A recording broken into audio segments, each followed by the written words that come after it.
This is an old Lennox pulse furnace from '91. There's the model number there. This door here is bolted on. Look how thick that door is. Look at this gas valve.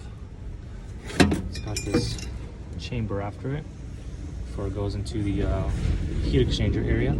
There's an inducer motor. There's some kind of air inlet for combustion. And then look at the heat exchanger. Look at that. Down there you got spark plugs.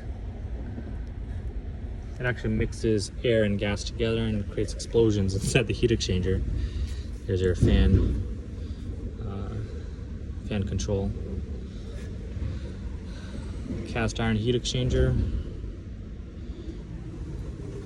That's the Lennox pulse furnace.